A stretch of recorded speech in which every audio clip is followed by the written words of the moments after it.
cidade e nestes 500 anos de historia da cidade. A USC encheu de vida a unha Compostela alonxada do poder político durante centos de anos, unha iglesia en decadencia durante tamén unha boa etapa deste tempo, e a vocación universitaria dotou a cidade dun peso formidable en Galicia e fora dela. Ao longo de séculos, Compostela debía para a universidade, institución que creara unha caste privilexiada de profesores e tamén para os estudiantes que pasaban longas tempadas na cidade fomentando unha auténtica industria residencial e comercial que impulsou a cidade e deu, desde logo, unha dimensión cultural extraordinaria. Dende a súa creación, a USC necesitou edificios transiculares como o Colexio de Fonseca, o San Xerome ou a Facultade de Medicina, máis recentemente, creados especialmente para estes fins, reutilizou espazos forzosamente abandonados como os edificios dos jesuítas ou impulsou actuacións urbanísticas de longo calado no século XX, como a formación do Campus Sur, nas inmediacións do Monte da Condesa e da Ferradura, e máis recentemente o Campus Norte, sobre o que foi o Muro das Nacións. Por tanto, a Universidade transformou a cidade e a cidade se deixou transformar gustosamente pola Universidade. Unha Compostela que recuperou o pulso de capital política, de masas institucións autonómicas e o fluxo do Camiño de Santiago. A Compostela universitaria vive un certo decaimento dende que en 1990 se produce a segregación e o sistema universitario galego pasa a contar con 3 universidades. Aquela relación que deu carácter á cidade durante séculos, que tivo repercusións na literatura e na música e en todo o que é a historia local, parece que perdeu algo de fuelle. Un colectivo de universitarios que vai ben diariamente desas súas cidades de origen, gracias aos novos transportes, ou que abandona Santiago cada fin de semana e interrumpe a súa estancia na cidade. Sin ser totalmente certa, existe unha sensación de desentendemento ou de falta de conexión entre a universidade e a cidade que non debería ser.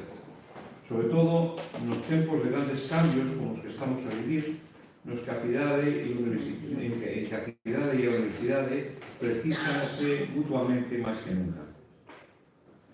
A Compostela que forxou unha imaxe de cidade universitaria como Salamanca ou Alcalá de Henares non pode perder esa marca e a universidade precisa tamén o arroupo da cidade para medrar nas súas perspectivas en tempos tan complexos como os que estamos a vivir. Nos 10 anos de vida do Ateneo, sempre fomos sensibles a esta relación, de forma que todos os rectores pasaron por este foro, traendo a esta mesma tribuna os propios procesos electorais. Sempre se estableceron aquí o debate entre os candidatos, polo menos nestes últimos 10 anos. Desde o Ateneo comentamos sempre esa relación, apoiando a recuperación de proxectos tan importantes para a cidade como o Xardín Botánico, que un intento de que a ciudadanía se sinte identificada con unha institución fundamental en Compostela. Por eso, hoxe temos aquí ao rector Antonio López Díaz, unha persona que tomou posesión fai menos dun ano, para un ano, o próximo 5 de xuño, e que pese a súa xuventude tivo xa un longo percorrido dentro da universidade para chegar ao posto que ocupa. Antonio López chegou un día dende Barreiros, Lugo, a Compostela para estudiar Dereito, onde se licenciou co premio extraordinario en 1986, foi doutor en Dereito 5 anos máis tarde e iniciou unha carreira docente que o levou a ser catedrático de Dereito Financiero e Tributario desempeñando varios cargos académicos, primeiro como director do Departamento de Dereito Público Especial entre 2005 e 2007, logo como vicerreitor de Coordinación e vicerreitor de Xestión de Infraestructuras entre 1998 e o 2002 e como decano de Dereito entre o 2005 e o 2007. Antonio López, fora da actividade universitaria, foi membro do Consello de Contas e conselleiro maior dende o ano 2007 ao 2010, responsable da área de corporacións locales dende o 2010 ao 2014, regresando á Universidade de Santiago, onde finalmente asumiu o posto de rector. Hoxe está aquí para afondar nesa relación universidade-cidade da que falamos ao comezo, está aquí para falarnos dun futuro que todos debemos compartir. Moitas gracias.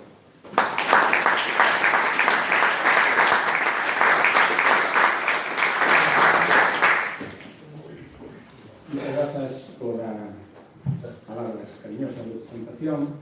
Gracias ao Ateneo tamén por convidarme e darme esta oportunidade de falar nesta tribuna distinguida en todo o que ten que ver coa universidade e a sociedade, particularmente a cidade que nos acolle, que é a cidade de Compostela. O Ateneo, como se acaba de decir, pues mantén unha preocupación reiterada en todo o que ten que ver coa cultura, co coñecemento, pero tamén coas problemas, as preocupacións da sociedade e da cidade, na que pois neste caso desenvolvemos a universidade a súa actividade docente e investigadora, na que todos pois, temos tamén como cidade para o noso traballo. E, como se acaba de decir, pois foi aquí escenario de intervencións e debates en cada un dos procesos electorais para, poder falar tamén a visión que pudésemos ter pois, sobre estas cuestións, todo o que ten que ver na relación da universidade coa cidade, e hoxe pois, vamos a aprofundar un pouco máis en este tema. Permítanme que traslade un saúdo ao alcalde de Compostela que está aquí, os representantes ou candidatos de outros grupos políticos nestas eleccións á alcaldía, que valoro e aprecio moito, e tamén pois, o doutor Villanueva e o doutor Casares, que están entre o público, ademais de profesoras, profesores, compañeros, amigos todos, pois, preocupados por este tema desta relación que foi haber entre cidade e universidade. Cando nos botamos a pensar ou a falar destas cuestións, desta relación entre universidade e cidade, é fácil empezar a contrapoñer dúas ideas, unha que é da propia universidade, que nos sitúa ao marxe un pouco destas preocupacións. Basta ler calquer definición, ten aquí unha da Magna Carta Universitatum, do dice da Universidade, en seno de sociedades organizadas de forma diversa, debido a las condiciones geográficas y la influencia de la historia, es una institución autónoma que de manera crítica produce y transmite la cultura por medio de la investigación y de la enseñanza.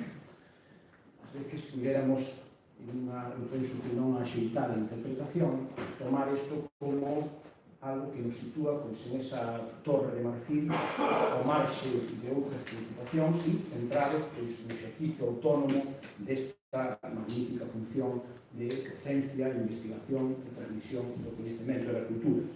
Pero ao mesmo tempo, pois, desde outros ámbitos se nos exixen outras cousas. Podemos tomar calquer outra referencia, pero unha declaración da UNESCO referida á educación superior dinos que a relevancia de la educación superior debe evaluarse según la correspondencia entre lo que la sociedad espera de las instituciones y lo que ellas hacen. Ello requiere una visión ética, imparcialidad política, capacidad crítica y al mismo tiempo una mejor articulación de los problemas de la sociedad y del mundo del trabajo, basando las orientaciones a largo plazo en las necesidades y finalidades de la sociedad, incluyendo el respeto a la cultura y la protección ambiental. Por lo tanto, me parece que podemos deixar de lado cualquier idea de contraposición entre autonomía y a necesaria implicación da institución universitaria coa sociedade, coa cidade na que se asenta e facendo sempre por mellorar as condicións de vida dos cidadáns.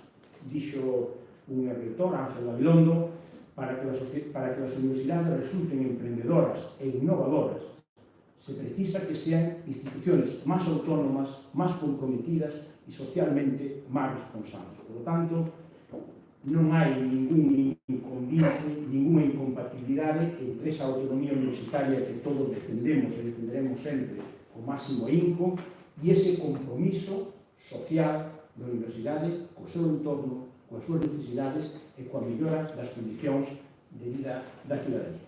Ben, pois, partindo desta premisa, vou facer unhas reflexións xerais moi breves sobre universidades e cidade, e logo pasarei a referirme de xeito xa máis detallado sobre cal é esa relación ou cal debe ser esa relación no ámbito concreto que nos ocupa, que é o ámbito da Universidade de Santiago e, en este caso, por estarmos no foro no que estamos, fundamentalmente a cidade de Compostela, en la que nunca debemos perder de vista que a Universidade de Santiago está asentada en dúas cidades ademais históricas, como é a cidade de Santiago e a cidade de Lugo, no que se refire ao campus desta cidade. Pero, bueno, hoxe aquí vamos a centrar as reflexións, ainda que alguna, ou moitas das que faremos, poden ser perfectamente transplantables, pero vamos a centrarnos sobre todo neste ámbito que nos é máis próximo. Decía Alfonso X Sabio, na partida segunda, además de deixarnos magníficas definicións de que debe ser unha universidade, etc., dicíanos tamén algo de que deben ser e como deben ser as cidades que acollen a universidade. Decía que de buen aire e de fermosas salidas debe ser la villa do que quieren establecer el estudio, porque los maestros que muestran los saberes a los escolares que los aprenden vivan sanos en él e puedan folgar e recibir placer en la tarde cuando se levantaren cansados del estudio. Otro sí debe ser abondada de pan e de vino e de buenas posadas en que puedan morar e pasar su tiempo sin gran costa. Penso que todos seguiríamos suscribindo estes requerimentos para unha cidade que acolle un estudo universitario. E seguramente estou convencido que Compostela recolle perfectamente moitas destas características que aquí exixía o Rei Sabio. E aquelas que, ao mellor, non están satisfeitas ainda, entre todos, penso que temos tamén a obriga de tratar de conquerirlas. Ben, para centrarnos en canto á implantación das universidades nas cidades, pois poderíamos empezar a falar de modelos diversos, pero fundamentalmente hai dúas grandes estruturas, é dicir, universidades que son absolutamente periféricas ás cidades e ligadas a eles xurde o concepto propio de campus universitario, precisamente por estar alexado do contexto e da praza urbana das cidades, e frente a eso o modelo de universidade implantada nas cidades, que é modelo Orzo, modelo Cambridge, modelo Salamanca, modelo Gloria, modelo Compostela.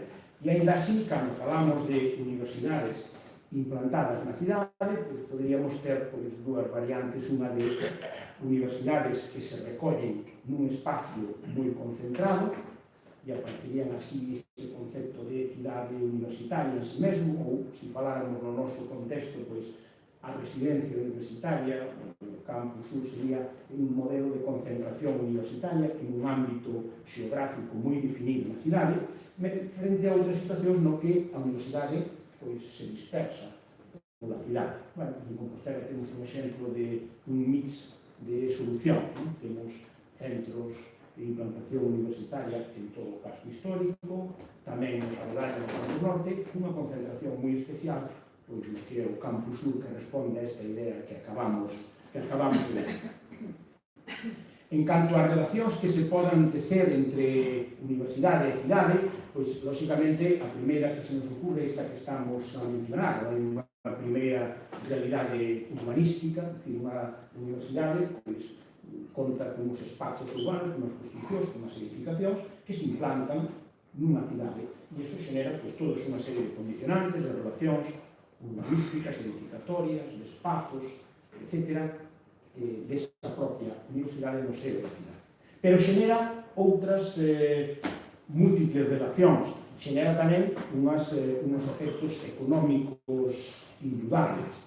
Unha universidade xenera unha capacidade de atraer xente a ese espazo geográfico, e cando se combina unha universidade de un tamaño medio, como pode ser a Universidade de Santiago, unha implantación nunha cidade tamén de tamaño medio, fai que ese efecto, esa importancia, esa trascendencia económica de todo o fenómeno universitario sobre a cidade, pois se poida magnificar un pouco, se tenda a magnificar. Sería moi distinto se a cidade fose enorme e a universidade máis pequena, simplemente o feito que a cidade fose enorme fai que o impacto universitario se vise moi diluído.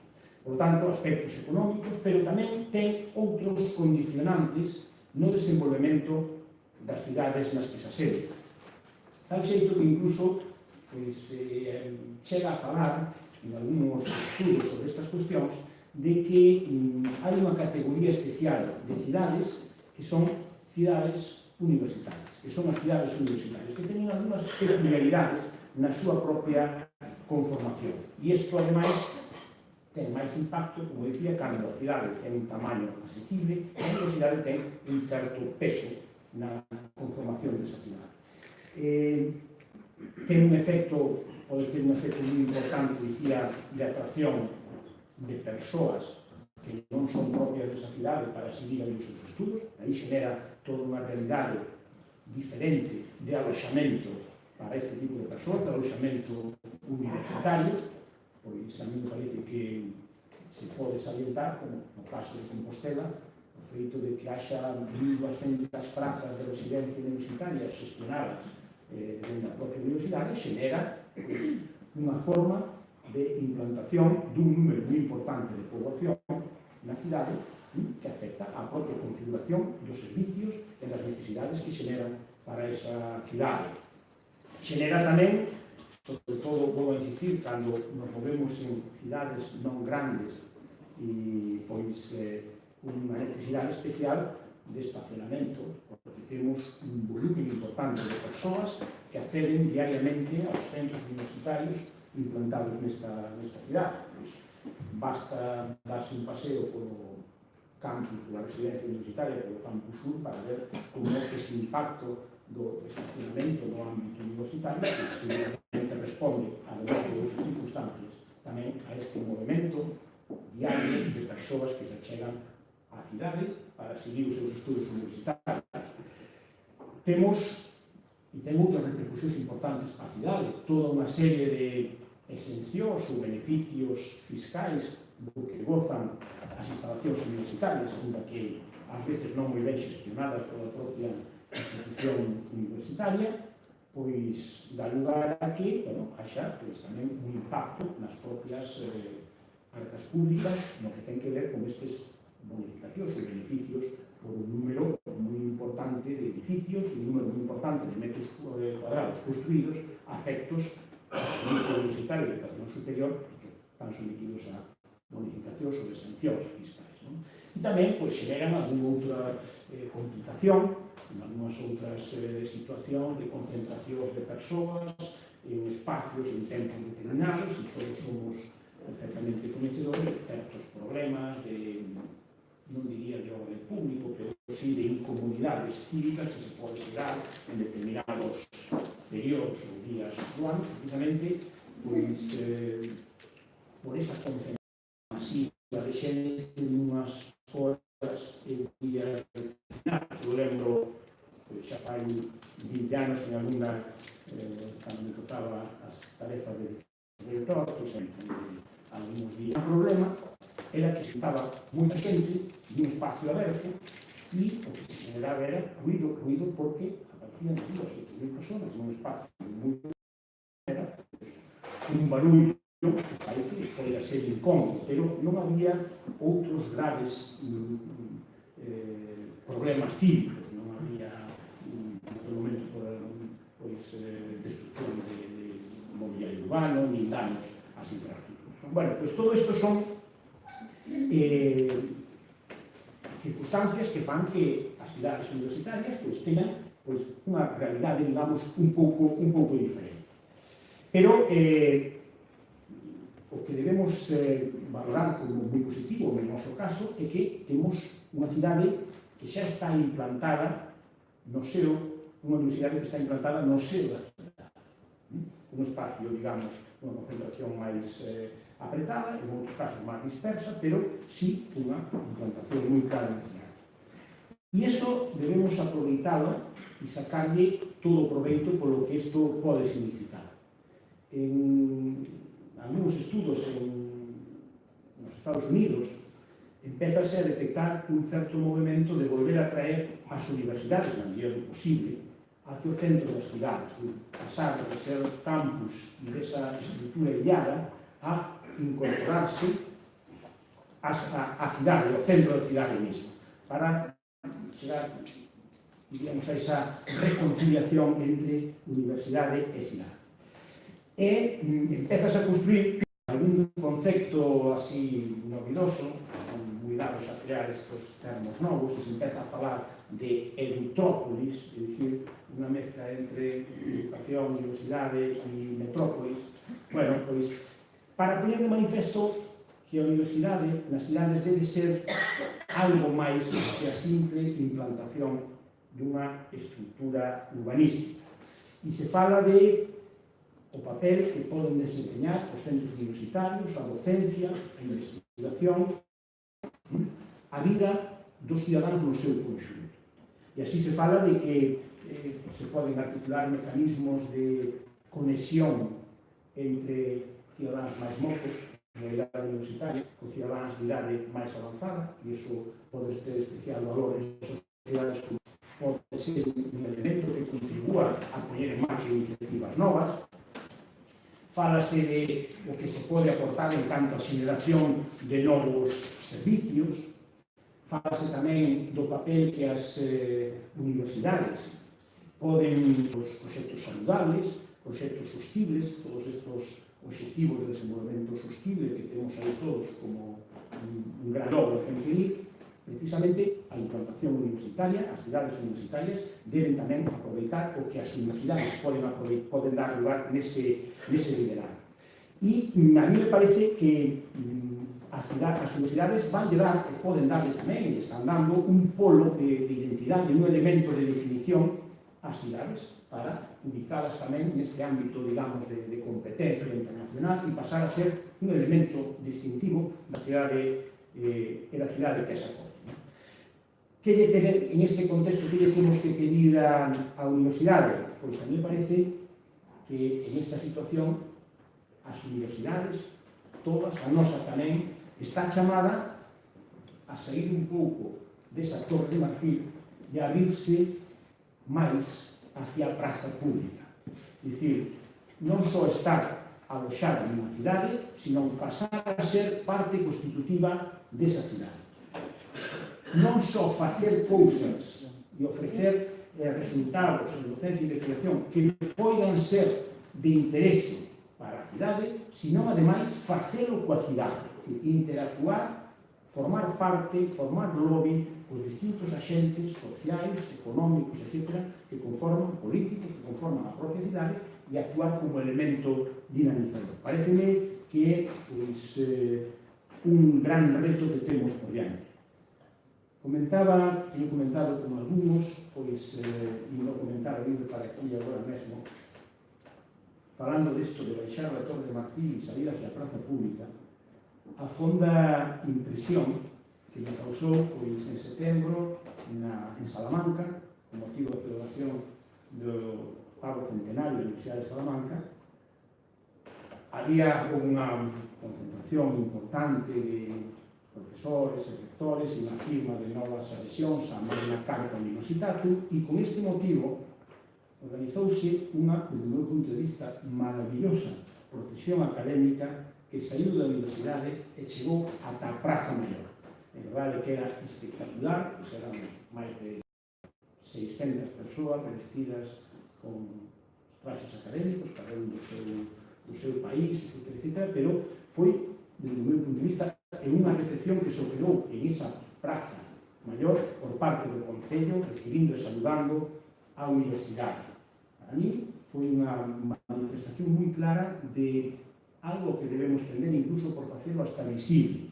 Quizás en lugar de procesionar polos claustros, temos que sair e abrirnos a esta cidade e tratar de mellorar e participar coa cidade na mellora das condicións dos seus cidadáns e das condicións da vida das persoas.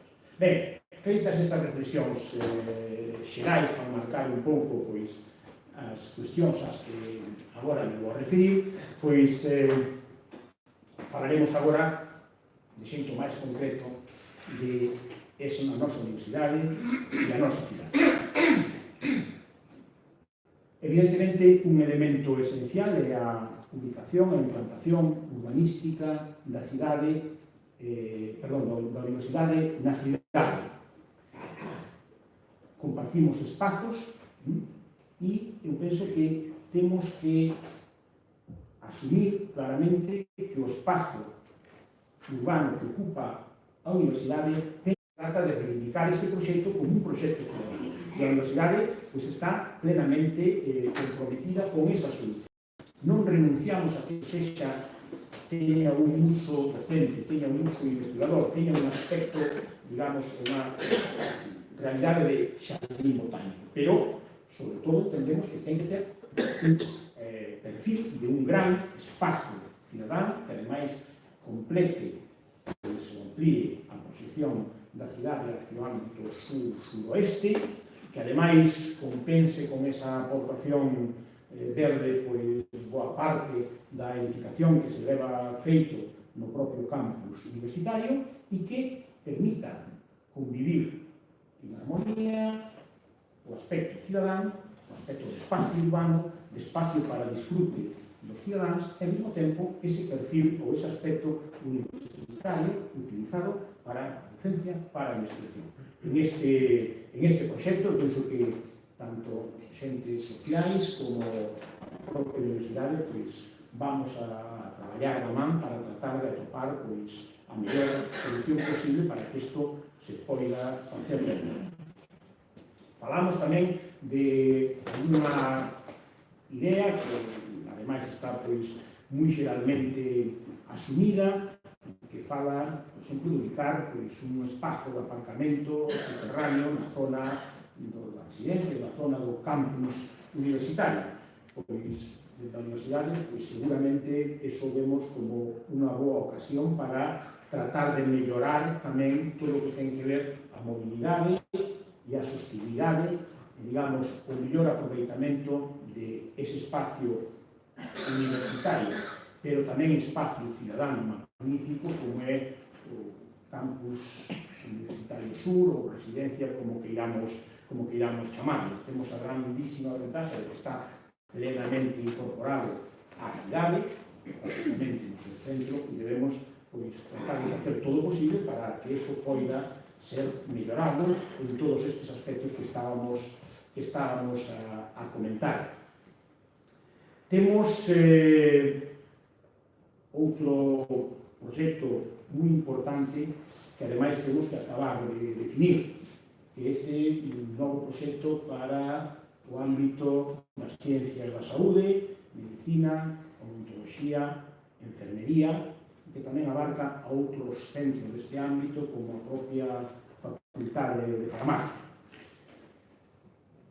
Temos que ser quen de estudiar, analizar todas as posibilidades e definir un proxecto que sea viable en todos os sentidos, urbanístico, dende o punto de vista da cidade e tamén no financeiro. E en esa fase estamos, de analizar todas as propostas, todas as posibilidades e tendo en conta todos estes elementos, porque non esquezamos que tamén aquí pois, aparece unha proxección para a cidade, pois, ten trascendencia o feito de que estes espacios se ubiquen nunha ou outra punto da mesma cidade, pois, tendo en conta todo isto, ser capaces que entre todos os agentes implicados de buscar a mellor solución. Estamos en esa fase de estudio, de análise, acabamos de ter pois, reunións co equipo de arquitectos que estuvo definindo un proxecto básico para tratar de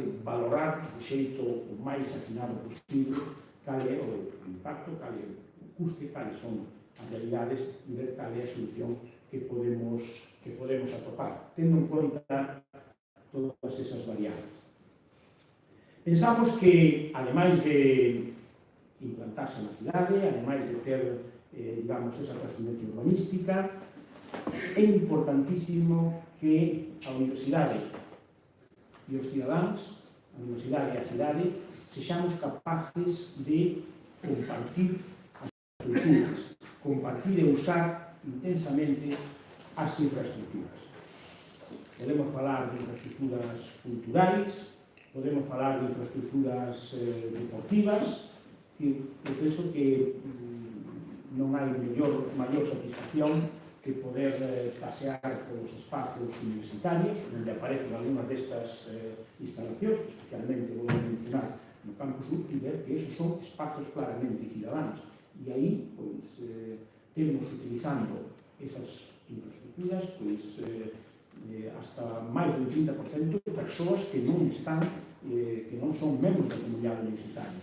Son persoas da cidade, cidadáns, que utilizan esos espacios recreativos, deportivos, etc. E iso, para a universidade, pois é unha grandísima satisfacción. E temos que abrir tamén iso a esa cidadanía que quere usar e disfrutar deses espacios compartidos. Lógicamente, pola contraparte, pois teníamos que buscar as alianzas con todas as administracións implicadas, especialmente aquí as administracións locais, para tratar de facernos corresponsables, copartícipes, pois, deste mantemento desas infraestructuras e da asunción dos costes que xeneran. E tamén, en este ámbito, pensamos que este campus, especialmente o Campus Sur, volvo a mencionar, pois merece unha actuación decidida na que a universidade, de acordo coa administración local, pois sexa quen de poñer en valor o espacio e de mellorarlo. Como sabemos, nos seus aspectos de viais e demais espacios públicos, foron xa houve algúns acordos, pois, do meu punto de vista, nin coa universidade que temos, nin coa cidade que queremos ter, os cidadáns merecen esas infraestructuras do campus.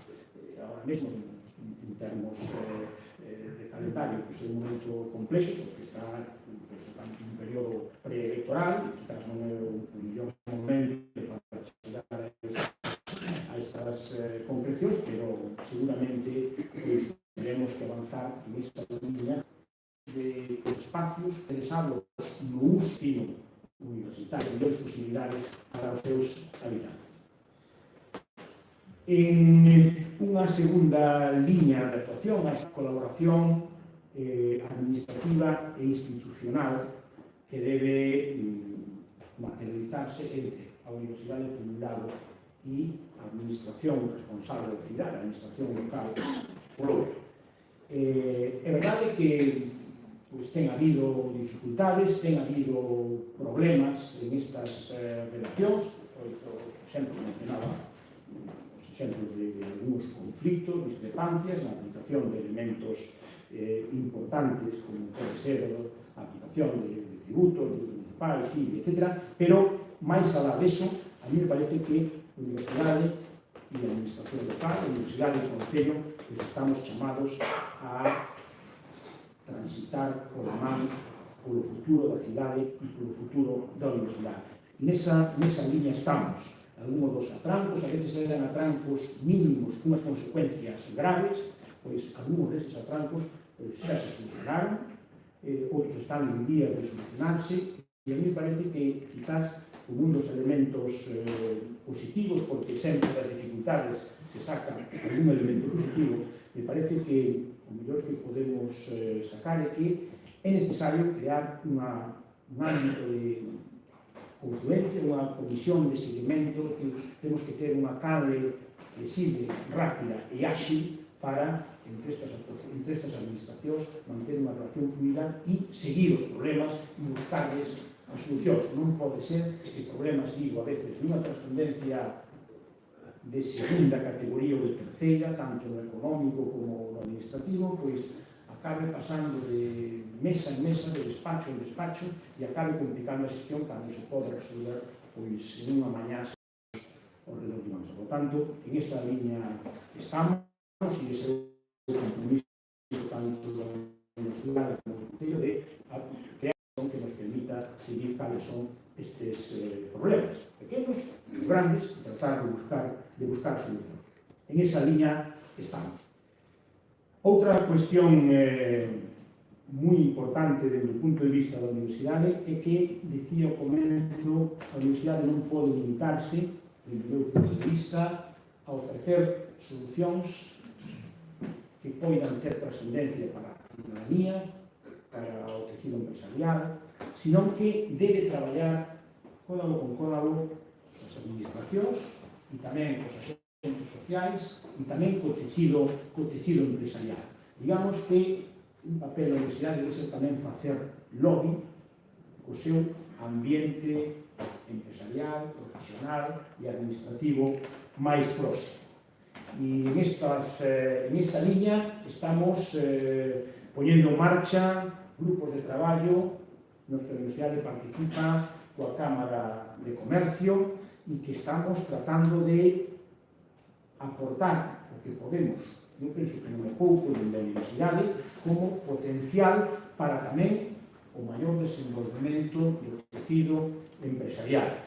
Falamos, e é facilmente imaginable, de abrir vías para transferir resultados da actividade universitaria, fundamentalmente da actividade investigadora, ao ámbito empresarial. Non se está empezando a facer isto agora, levase facendo moito tempo. A universidade, nós en concreto, ten apostado desde sempre pola súa actividade, desde sempre me refiro a desde que temos este modelo de universidade, pola seu perfil de actividade investigadora, e moi decididamente pola transferencia de conhecimento, e fai que isto nos sitúe en postos punteiros a nivel nacional e internacional, non temos ninguna dúbida. Pero, ademais de facelo, como estivemos facendo ata agora queremos facelo tamén traballando, colaborando, facendo grupo con estes axentes. Falaba da Cámara de Comercio, falo dos empresarios do polígono do Tambre, e aquí, pois, hai unha serie de iniciativas nas que me parece que se pode visibilizar moi ben esta conexión entre universidade, investigación, transferencia e tecido empresarial e as posibilidades que poden ter de que esas ideas boas de investigación poden ter transferencia e poden mellorar tamén as condicións de vida dos cidadáns. Iniciativas como a Bioincubadora, un proxecto financiado polas cámaras de comercio de España, financiado con fondos europeos, para xerar e animar a actividade empresarial no ámbito da biomedicina, pois, e da biotecnoloxía, pois é xa unha realidade. Non deixa de ser sorprendente que de 11 proxectos que se van implantar en España fose o proxecto de Compostela, precisamente polo que se tiña feito antes e por esta relación entre universidade e empresarios, o que mereceu a mellor valoración dos 11 proxectos que se tiñan presentado. E eu sempre digo que cada vez que nos comparamos, pois hai que poñer en valor que ten moito máis mérito facer todo isto, pois desde un ámbito como o que nos atopamos, xeográficamente na periferia, sin un tecido empresarial e un peso poblacional que sexa comparable cos grandes núcleos de Madrid, Barcelona ou Levante, pois ben, estando fora de, digamos, esos polos prioritarios, pois ten máis valor o feito de ter acabado isto. Temos outros proxectos, ademais en colaboración neste caso co propio Concello de Santiago a través de Uninova, como é a creación de iniciativas Estima, que tamén vai na mesma liña de acelerar, de favorecer o nacemento e o crecemento de empresas de base tecnolóxicas, spin-off, startups, etc. E acabamos de colaborar, formar parte da universidade xuntamente cos clústeres de biosaúde e cos da madeira, nunha iniciativa como é o Hub de Innovación Digital, tamén aquí cos empresarios, que está pendente ainda de resolución definitiva, pero que nos consta que o proxecto ten unha valoración moi positiva e incorporando todo isto, aproveitando as potencialidades da universidade no ámbito da medicina, aproveitando a potencia do sector madereiro, tanto aquí en Compostela como en outros ámbitos relacionados coa Universidade de Santiago, como é o propio campus de Lugo, pois isto pudera facer realidade un gran hub, neste caso de innovación e de tecnoloxía, que ademais de dinamizar parte dos nosos do noso polígono industrial, pois pode ser relevante para a posta en marcha de novas empresas, novas iniciativas, en definitiva, para a mellora das condicións de vida dos cidadáns, que é o último que debemos tender en calquera caso. Ben, temos diante de nós outras actuacións que a mí me parece que tamén debemos poñer en valor desde este punto de vista da conexión universidade-cidade. Temos iniciativas que xa están calladas, nas que tamén hai unha alianza entre universidade e Concello de Santiago e tamén axentes como empresarios de restauración da cidade, como é o caso de cursos internacionais. Me parece que é un elemento que pode ser moi dinamizador, tanto pola capacidade de atracción de persoas para esta formación en linguas, como pola posibilidade que se nos está a abrir de que sexa esta iniciativa, estes cursos internacionais, a que poida liderar o que podíamos chamar turismo lingüístico en todo o ámbito da comunidade autónoma. Este esforzo que se vai a facer por desestacionalizar tamén o turismo ten aquí un elemento importante, e aquí temos unha ferramenta que se demostrou exitosa e que pode servir para dar solución máis alá do ámbito da nosa cidade, pois incluso o ámbito de toda Galicia, contando neste caso, lóxicamente, coa comunidade autónoma como tractor desta nova definición deste modalidade de turismo para realmente actuar, que además permite así actuar en épocas nos que estacionalmente non hai tanta presión. Non só falamos dunha actividade económica, non só falamos de turismo, sino que falamos dun elemento moi importante, e é traer cidadáns, abrirnos, estranxeiros, ás nosas cidades. Eso, pois, ademais dos aspectos económicos, ten un aspecto de imaxe, de proxección internacional, e unha idea de cosmopolitismo que me parece que é moi boa para a cidade e que tamén a universidade se sinte moi cómoda. Temos que mencionar tamén, ainda que é un proxecto que hai que traballar e concretar máis decididamente, temos en marcha un proceso de campus da cidadanía. E aquí, pois, lóxicamente, non hai nada que explicar, porque isto pode ter de conexión entre universidade e cidade. Precisamente, o que hai que ser capaz de definir en este novo, digamos, gran paraguas que é o campus da cidadanía, liñas de forza que teñen que ver con cuestións que poden ter que ver nesta fase de definición precisamente con cuestións que nos preocupan cada vez máis neste mundo no que nos toca vivir. Falamos de mobilidade poblacional, inmigración, isto ten que ver con participación política, con funcionamento democrático das institucións, ten que ver con cultura, interculturalismo, son grandes retos que temos por diante. Podríamos falar de dereitos, novos dereitos da cidadanía en todos estos, en este momento e mirando cara ao futuro. Podríamos falar de aspectos económicos, análisis transversais, territorio,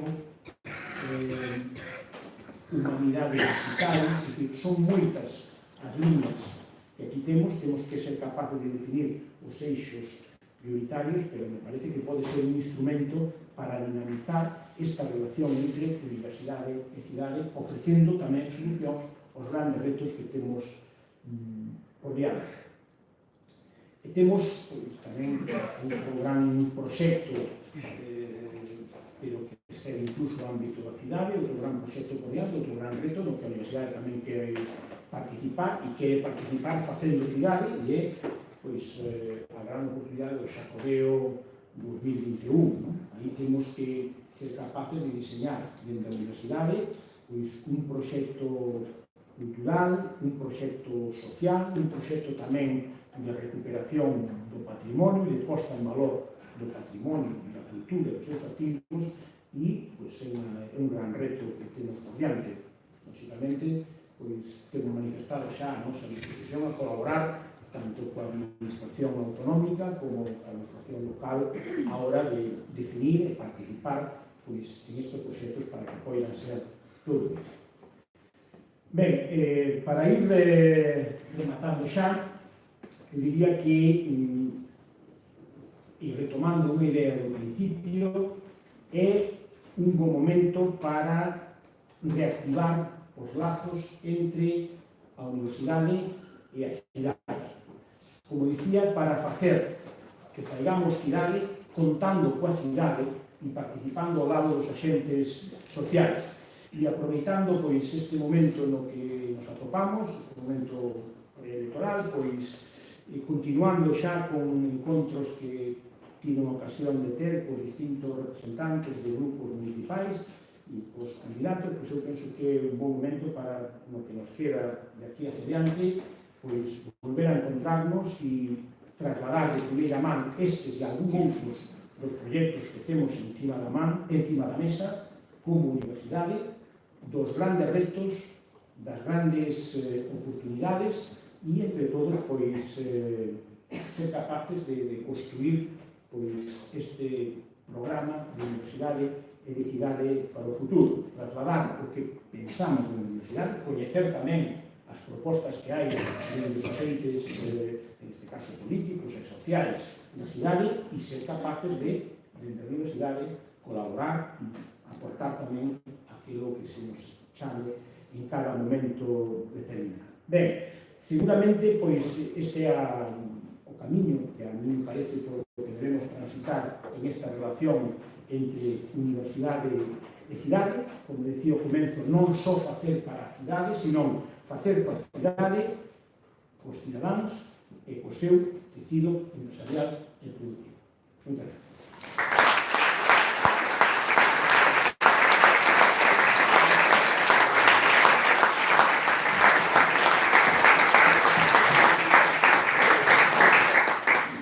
Muchas gracias, Antonio López. Y ahora abrimos un turno de intervención. Por lo tanto, las personas que quieran participar pueden ir perdiendo más.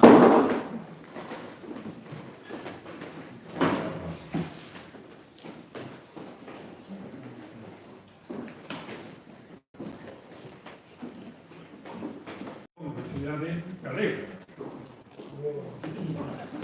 Sí, creada por a Escola de Santiago, de tal maneira que o propio arzobispo era digamos, non podo que te metería, pero era o que mandaba na Universidade de Salamanca. De tal maneira que ali tamén aproveitouse da Escola de Santiago a xente preparada en Bolonia, etc., que tamén traballou na esa cidade que hoxe en día é tomada incluso como castellano, por así decir, non? A mí me resulta sorprendente que incluso cando se celebrou o aniversario, que corresponde basicamente co carácter de Galicia, con ese carácter que tiña universal, e en cambio non só falou para nada de Galicia. Incluso a xente cree que Salamanca é Castela, e non é, nunca foi, tampouco. E a mí me sorprende muchísimo que nesa circunstancia, nese octavo aniversario, tanto se debía a historia de Galicia, non era ninguna iniciativa para poñer de manifesto. Non estou inventando nada, pero está, isto é unha cousa que é así, onde se formaba a xente que estaba en Bolonia, se vivían para atrás, e donde se Incluso creo que, no sé si te lo coño personalmente, no sé si a propia Universidad de Salamanca, por lo que sabemos, non é consciente do carácter que ten isto, incluso relacionado isto con a propia Coimbra. De tal manera que aquí non somos en absoluto un lugar excéntrico como se dijo de adiante. É un lugar que tuvo unha repercusión, digamos, histórica fundamental e que hoxe en día pode recuperar de novo ese carácter. Contra ninguén, evidentemente, pero poniendo en manifesto o papel de Santiago en toda esa circunstancia histórica. Bueno, o que si é que o mellor non se puxo moito en valor, pero a verdade, e isto o vimos de Salamanca tamén, que o colexio de Fonseca de Salamanca era para, polo menos originariamente, para estudantes galegos e asturianos que se poderan a chegar ali a completar os estudos que toda aquela non se podían facer aquí no país. Eso é unha realidade.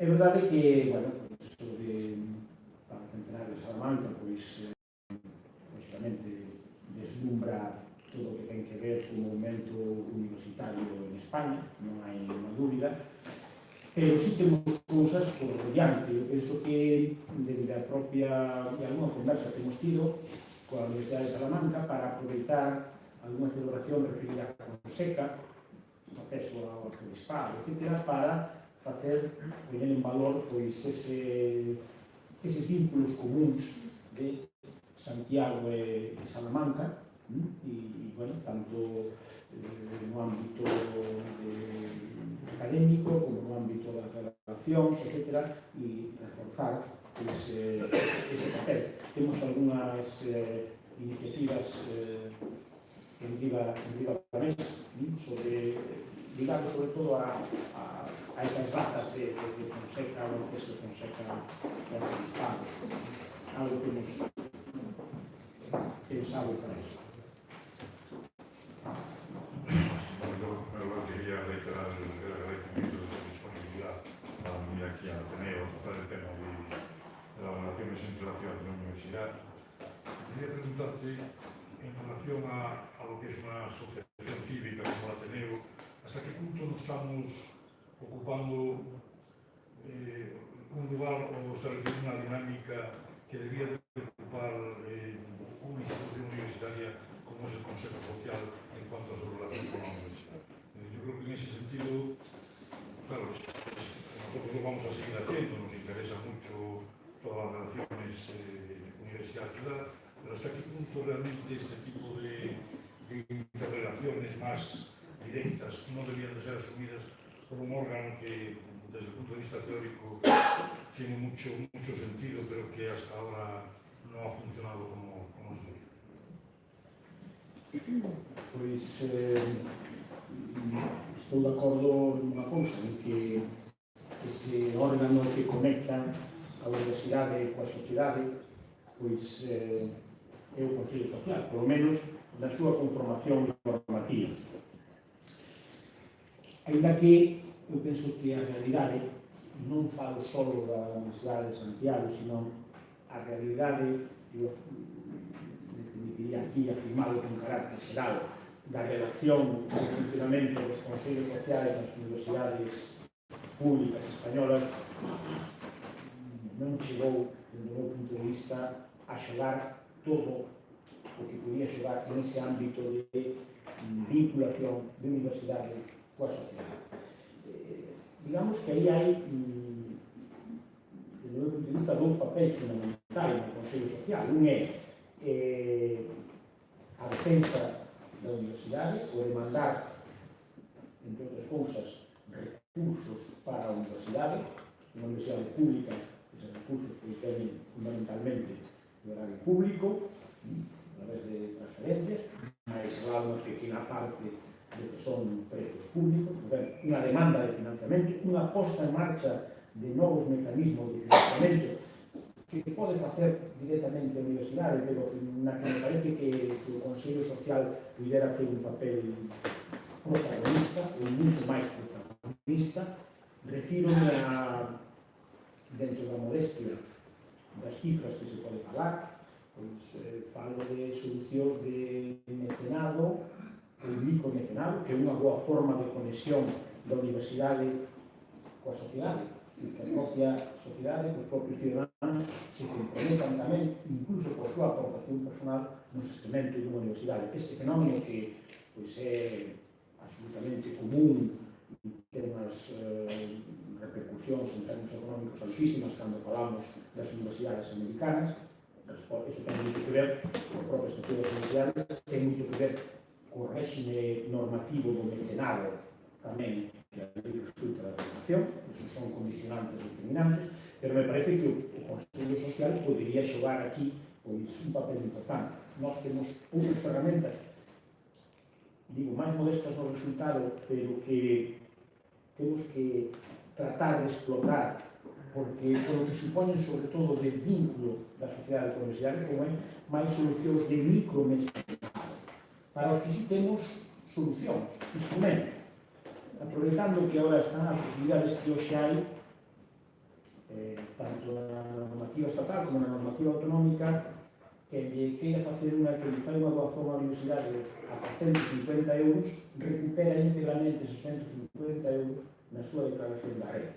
Un 75% é unha deducción estatal, un 25% é unha deducción autonómica. Bueno, isto exixe, lógicamente, difusión, coñecemento, compromiso da sociedade coa universidade, pero é unha ferramenta, non vai a solucionar isto os grandes problemas do financiamento universitario, pero é un instrumento máis, e todos coñecemos como houve fórmulas que tiveron resultados importantes por esta vía. Todos coñecemos o tema da campaña pela biopsia líquida, por exemplo, que tiene unha parte importante de financiamento a través destes mecanismos e destes instrumentos. Digo que son cousas nas que o Consello Social tiña que xogar un papel. Falo de un deles, como este, e falo de outro que é moi importante.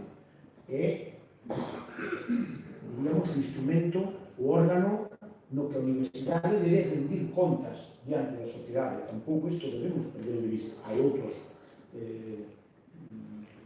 posibilidades máis, pero ese órgano de rendición de contas, de contabilidade, ese é o Consello Social. E iso tamén é un papel importante. Bueno, me parece que as expectativas que estaban na súa configuración normativa inicial están moi por encima das realidades as que temos chegado. No caso concreto da Universidade de Santiago,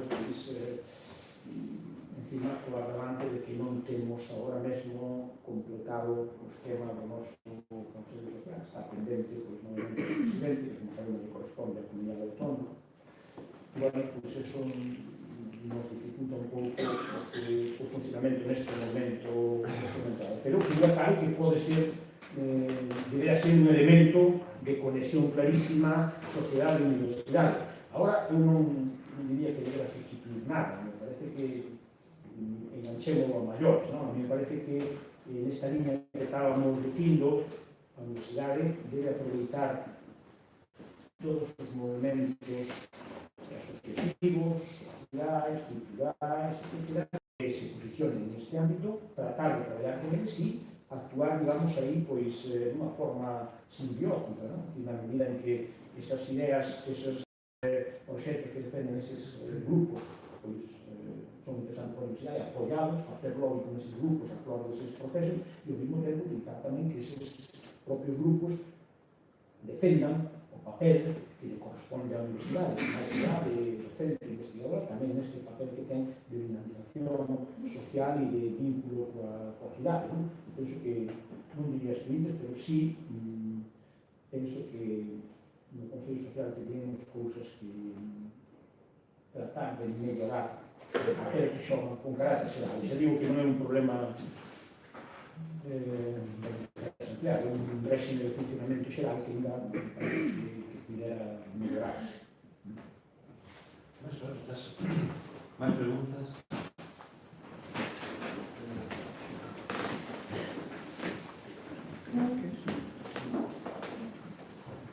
Buenas tardes. En primer lugar, gracias por la conferencia, doctor. Ha sido interesante. Tengo una pequeña reflexión, una pregunta. A tener que cambiou, a universidade vai cambiando, porque cando eu estudaba, uns cuantos anos, a universidade, o título da terceira universidade, había unha transversalidade, unha transfusión perfecta da universidade perfecta. Eu penso que ao longo dos anos se ha ido perdendo eso, porque antiguamente era convivía continuamente en todos os aspectos de toda a cidade, en todos os ámbitos, de clase, de biblioteca, do café, dos vídeos, de saída, incluso do cuarteque, de todo. É unha convivencia total. Isto pouco a pouco vai se perdendo. Penso que agora, actualmente, o que a universidade, claro, vai un pouco a fragmentación da universidade, os adiantos dos medios de comunicación, que claro, son moito máis avanzados, pero que hoy en día a xente, a universidade, a xente entender, vai se convertir en un corte de pega. É dicir, a xente ten, a moita xente ven a clase e marcha, non participa da cidade, non participa do que é o espírito universitario, non? Xa sei que algúns hábitos é tema económico, por suposto, pero fora do tema económico, eu penso que ese aspecto vai se un pouco perdendo, non? É dicir que digamos que a xente pasa por a universidade, pero a universidade non pasa por ela, non? Pasa ese aspecto importantísimo. Eu tenho pregunta, a minha pregunta é a seguinte: desde os órganos electorais das distintas universidades, ese fenómeno se contempla ou se ve en un futuro que pode ir a máis debido ás circunstancias que todos conocemos? Bueno, penso que o diagnóstico é claro e compartido, é unha realidade que ten moitos factores, non? Un deles é a mellora das comunicacións, outro deles é a proliferación das universidades. Lógicamente, isto cambiou e era moi distinto cando Santiago concentraba o estado universitario de gran parte de Galicia. Bueno, apareceron novas posibilidades, apareceron mellores comunicacións, claro, agora xa se pode ir a Ourense en 32 minutos e a Coruña en 28, non? Entón, eso, pois, cambia os escenarios. Antes, cando viñamos en autobús dende Lugo, pois eran 5 ou 6 horas, pois non se podía ir todos os fines de semana, non? Bueno, esa é unha realidade, cambiou. A donde vamos a ir? Pois a mí me parece que é difícil darle a volta. Agora, bueno, pois o que temos que, entre todos, ser capaces de ofrecer tamén iniciativas dentro da universidade para, pois, ao mellor, unha oferta diferente, non? Sabemos que, pois, as fines de semana non son o mellor momento para actividades na que queramos que participen universitarios, porque non están. O mellor antes eran, porque había máis tempo libre, etc. Bueno, pois, ir reordenando tamén e adaptando as nosas actividades, pois, a esta realidade. Me parece que vai a ser difícilmente reversible ese fenómeno.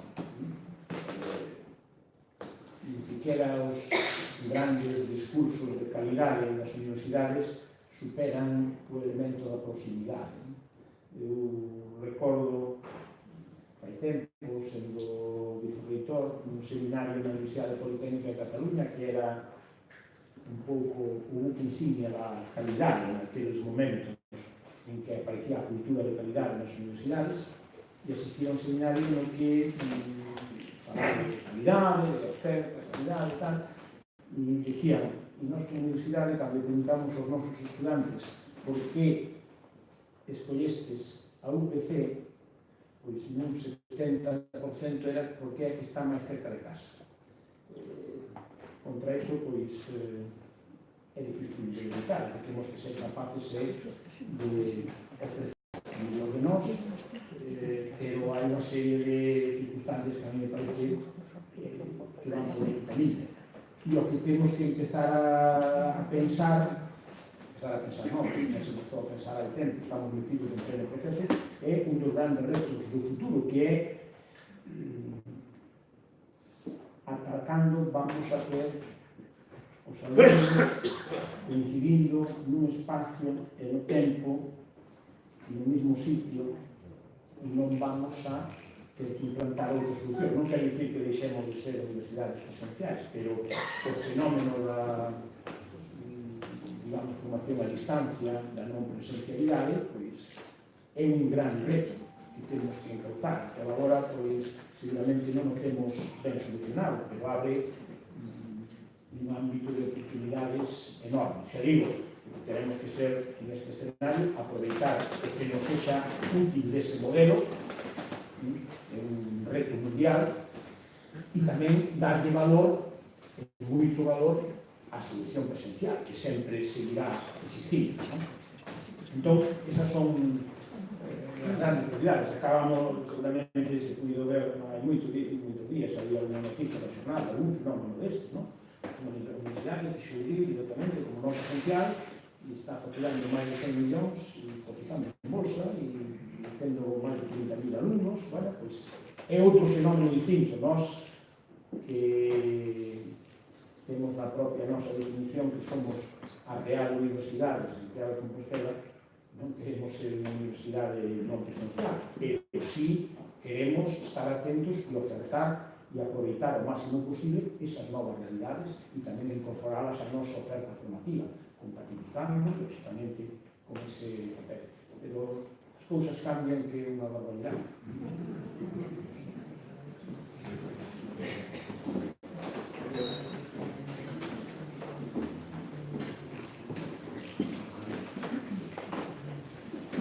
Moitas gracias pola súa conferencia. Eu quería facer unha pregunta. Pareceme moi interesante os proxectos que hai de converxencia entre a universidade e a cidade, pero boto un pouco de menos o entendemento, a relación que debería haber máis intensa co resto do ensino en Santiago, co ensino público, cos institutos, cos colexios privados, concertados. E eu penso que se viven como mundos completamente diferentes, cando a relación teria que ser muitísimo máis intensa, porque ao final os alumnos da universidade son os nosos alumnos tamén, non? E algo que eu nunca entendí moi ben. Gracias. Bueno, pode ser que non o teñamos facendo ben, pero que esa é unha cuestión esencial para a universidade, xo temos claro, pelo menos na Universidade de Santiago. E xa unha boa lista de anos un proxecto que a mí parece que é un proxecto no que hai que traballar sin descanso, que é ese proxecto que chamamos a ponte entre a universidade e o ensino medio. Temos que seguir traballando. Sempre dicimos, falamos agora de novas tecnologías e de enseñanza virtual. Bueno, potencialmente poden ser alumnos nosos de calquera parte do mundo, pero realmente os primeiros os que temos que contar son o noso entorno máis próximo, máis directo, e neste caso sí que falamos do ámbito xeográfico de Galicia, non? E ese programa estamos, non sei se pode decir mimando, pero sí tratando con máximo interés, porque aí está pues, o noso viveiro de estudiantes. Inicialmente, claro, aquí tamén hai que ir adaptándose á realidade. As primeiras iniciativas en este ámbito eran ir aos centros a contarles pois, cal era a oferta formativa da universidade, cal era o sistema de residencias. David lo afirma, tiñamos hasta un vídeo preparado e unhas presentacións, cada un, vamos por aí a contar. E, bueno, pois iso xa está accesible para todo o mundo, sin momento, pero estamos facendo outras iniciativas que me parece que son moi interesantes. Un é ese proxecto que se chama charlas temáticas, é dicir, ir a un instituto e non ir a contar que a universidade ten estas residencias e ofertas de títulos e como son os títulos que quedes os anos, sino pois cada un que se apunta a programa e a contarle pois parte do que fai, algo que ten que ver coa súa actividade, pois algo de alguén que traballa en química, pois investigación química, e que vive unha charla para estudantes de bachillerato e de curso de ESO, na que experimentaba se xusto o sistema fiscal, e les comentaba algunas reflexións sobre cousas destas, non? De cuestións relacionadas con o noso ámbito. Me parece que é de interese. E temos que seguir traballando. Outro elemento moi importante, do meu punto de vista, é non só ir ali, sino traer a esos estudantes á universidade, que nos coñezan, que vexan o que facemos, que vexan como funciona na facultade, que vexan como funciona un laboratorio de investigación. E estamos facendo esforzos por eso, estamos facendo, traendo a esa xente a nosa universidade, porque somos moi conscientes que aí está o noso futuro. Temos investigación, pero temos que ter docencia. Se deixamos de ser docentes e de ter estudantes, pois vai sair moi mal, é unha aposta clara, non? E en eso estamos a traballar. Seguramente temos que redoblado máis, estamos facendo outra iniciativa que é tratar de recoñecer os mellores estudantes. É verdade que isto, desde o punto de vista da captación, a veces se chega un pouco tarde, pero tamén que ha sido un recoñecemento. Chega un pouco tarde porque se fai desde que se coñecen xa as calificacións da selectividade. E, bueno, pois, seguramente o 98% xa ten decidido, o sea, ni siquiera é desde o punto de vista un xesto interesado que aí vayamos a ganar. Pero sí, tamén poñer en valor, recoñecer e decir que nós tamén pensamos neso e damos valor a ese traballo que se fixo. O ano pasado, en xullo, presentamos no Palacio de Congresos, pois, 900 estudantes que tiñan unhas notas por arriba de 9 na selectividade. Ben, iniciativas de extraer os profesores de cada instituto a que veñan aquí e que eles operen como embaixadores da universidade, da nosa, por suposto, e da nosa encantados, pero da universidade en xeral, que sexan quen de contar os estudantes, de contarles que é o que poden facer.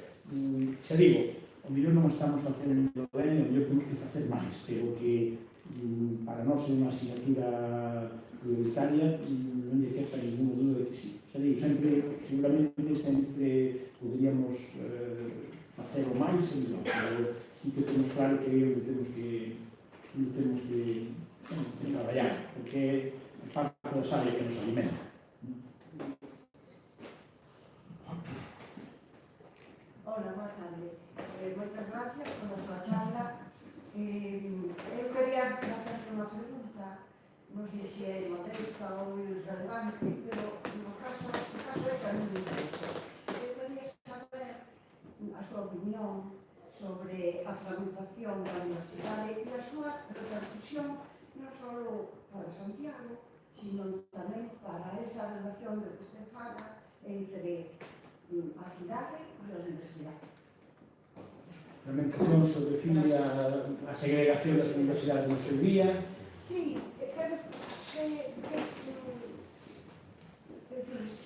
a súa opinión, non calquera outra, a súa sobre esa fragmentación que xa é irreversible e que repercusión tivo eso na relación da universidade e da universidade.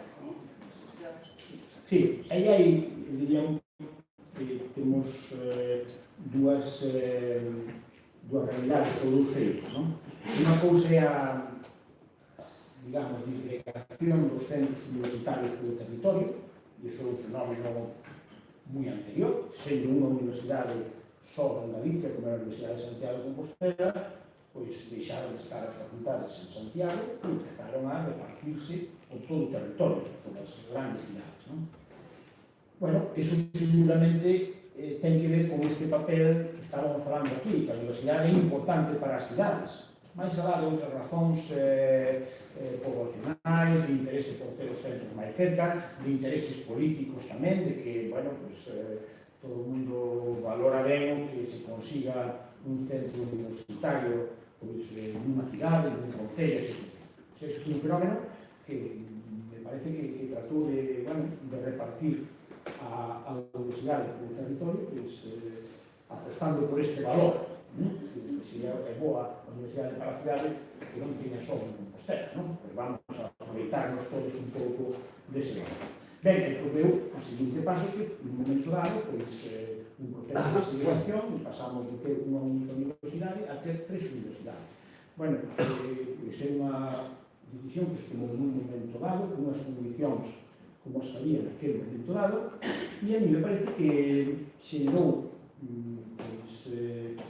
unhas universidades lado, porque, bueno, chegou a haber moi importante de universitarios, pues chegou unhas universidades dun tamaño medio. Estamos falando que a Universidade de Santiago ten alrededor de, ahora mesmo, 25.000 estudantes, Vigo un poquinho máis de 20 e a Coruña un poquinho menos, pero bueno, vamos por esas centros, ¿no? A mí me parece que son unos tamaños de universidade bastante caídos para o que é a xestión. Por lo menos a mí me costa imaginar o que debería ser a xestión desta universidade con 7 campus, porque xa a xestión actual chega aí ben,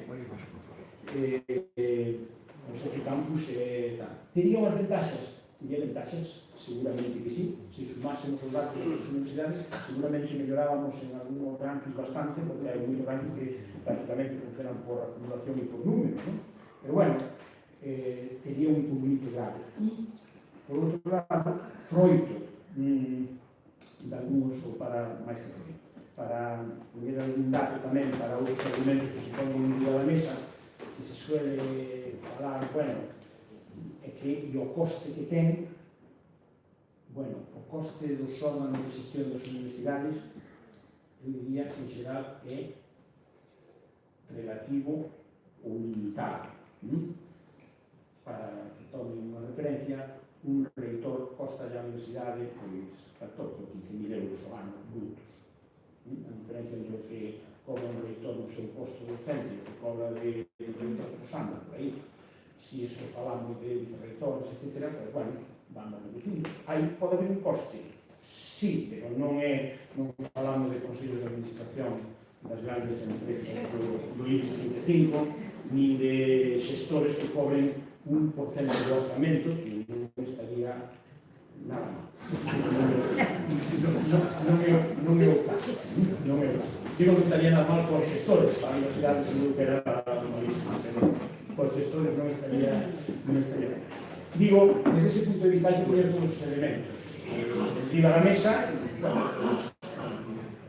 Non hai que facer revisionismo de empezar a plantearse. Outra cuestión é como organizamos, en este caso, as tres universidades e a oferta de actividades docentes, etc., que fan as tres universidades que conviven no espacio geográfico de Galicia. Ese é outro tema. E aí, pois, seguramente, hai cousas que non se fixeron ben e ao mellor tampouco se están facendo ben agora, pero iso é, non lle botemos, iso non é a culpa de Caixa 3, senón que é culpa de que non están algunhas cousas moi ben afinadas. Se puderan tener máis, falamos de títulos duplicados, en algúns casos, sin número mínimo de alumnos. Non sei se respondí a preguntas. Unha última pregunta.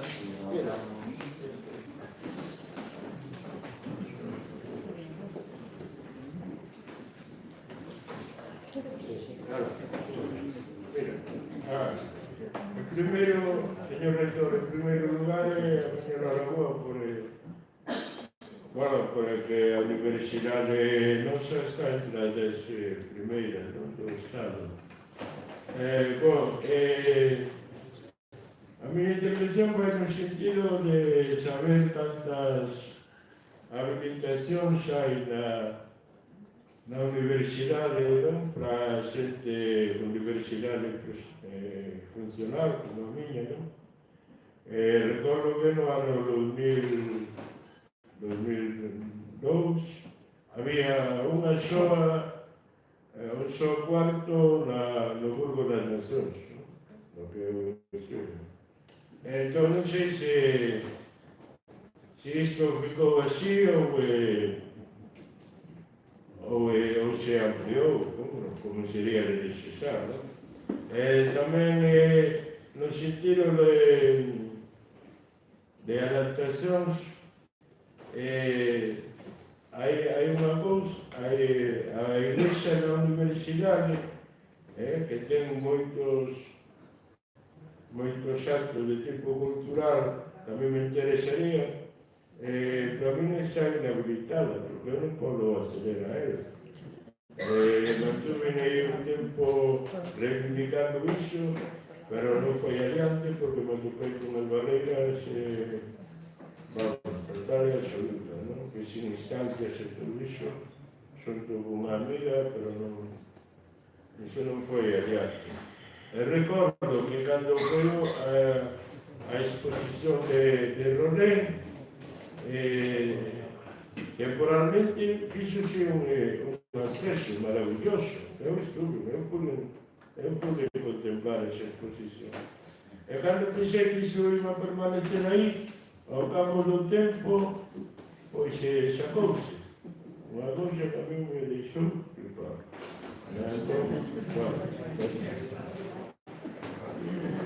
Gracias. Non digo a poder respostar a pene de cantas veces temos, o que sí é que tratamos de darle solución a todos os problemas que se nos plantean de demandas de tipo, non só de habitación, sino incluso de asistencia persoal ás persoas que necesitan para pues, poder moverse polo campus, acceder aos seus centros de estudos, etc. Programas adaptados singularmente ás necesidades de cada quen. Desde a nosa oficina de voluntariado pois están en marcha estes programas para poder dar solución a estas necesidades. Despois, pois claro, problemas de accesibilidade, falando de edificios históricos e pois unha cidade histórica como esta, pois seguimos tendo seguramente, e ás veces pois temos solucións transitorias e que non poden ser definitivas, pois seguramente como o caso que me planteaba da iglesia da universidade, pero, bueno, pois eu penso que non estamos satisfeitos, pero lógicamente tratamos de facer o que boamente podemos, tanto dentro do goberno da universidade como dentro dos distintos gobernos dos centros, porque aquí xa estamos falando de unha cuestión que vai máis alá do, digamos, do goberno central, senón que temos 25 facultades e hai que buscar solucións axeitadas en cada caso, e tamén aí me consta que se está traballando. Seguramente se fará ás veces un esforzo ímprobo, pero nunca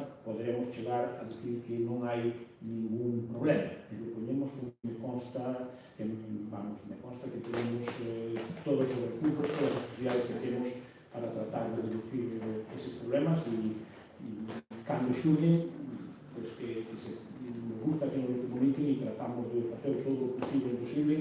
Hasta ali onde non podemos, pedimos axuda, buscamos o apoio de administracións ou outras institucións para traballar en ese ámbito. É difícil, seguramente sempre o resultado non vai a ser nunca plenamente satisfactorio, pero créame que estamos facendo todo. Moi ben, pois chegados ao límite do tempo, queremos agradecer ao señor reitor a súa intervención neste acto, ofrecerle o obsequio en nome do Ateneo e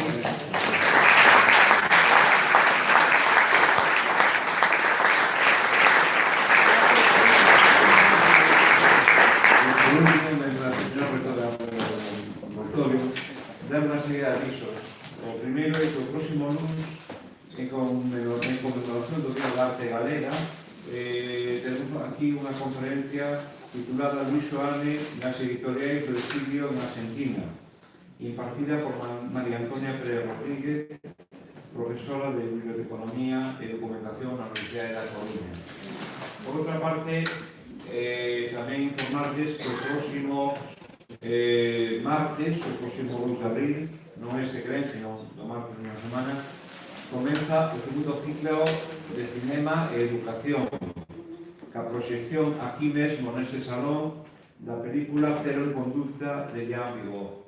E por último, tamén decirle que acaban de sair do freno xa a convocatoria do segundo premio Alfredo Vicente de Xornalismo Cívico, que poden recoller tamén na caída, en donde están as bases deste importante premio de